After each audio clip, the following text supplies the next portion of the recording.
بسم اللہ الرحمن الرحیم۔ السلام علیکم ورحمۃ اللہ وبرکاتہ۔ عابد راجہ چینل کی طرف سے آج میں اپنے دوستوں کو رسول اللہ صلی اللہ علیہ وآلہ وسلم کا ایک بہت ہی پیارا فرمان سناؤں گا۔ آپ دوستوں نے اس پر غور کرنا ہے، تو شروع کرتے ہیں۔ بسم اللہ الرحمن الرحیم۔ رسول اللہ صلی اللہ علیہ وآلہ وسلم نے فرمایا، جب اللہ تعالیٰ نے زمین کو پیدا کیا تو وہ ہچکولے کھاتی تھی، پھر اللہ نے پہاڑوں کو پیدا کیا اور اسے حکم دیا کہ وہ زمین تھامے رکھے، وہ ٹھہر گئی۔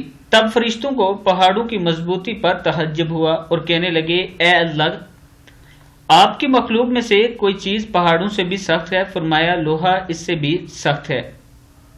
پوچھا، لوہے سے بھی زیادہ سخت کوئی چیز ہے؟ فرمایا، آگ۔ پوچھا، کوئی آگ سے بھی زیادہ سخت چیز ہے؟ فرمایا، پانی۔ پوچھا، پانی سے بھی زیادہ سخت کوئی چیز ہے؟ فرمایا، ہوا۔ پانی سے بھی زیادہ سخت ہے۔ پوچھا، ہوا سے بھی زیادہ سخت کوئی چیز ہے؟ اللہ نے فرمایا، ہاں، وہ آدمی جو اس طرح صدقہ دے کہ دائیں ہاتھ سے دے تو بائیں ہاتھ کو خبر تک نہ ہو۔ ترمذی کی حدیث ہے۔ عرش کا سایہ نصیب ہونے والے 7 قسم کے افراد میں سے ایک وہ بھی ہے جو دائیں ہاتھ سے صدقہ دیتا تو بائیں ہاتھ تک کو خبر نہ ہوتی، یعنی اگر دائیں ہاتھ سے صدقہ دے تو دوسرے ہاتھ کو خبر نہ ہو کہ اس نے کتنا صدقہ دیا ہے۔ صدقے کے اتنے زیادہ فائدے ہیں۔ میں اپنے دوستوں سے گزارش کروں گا کہ صدقہ خیرات ضرور کیا کریں۔ السلام علیکم ورحمۃ اللہ وبرکاتہ۔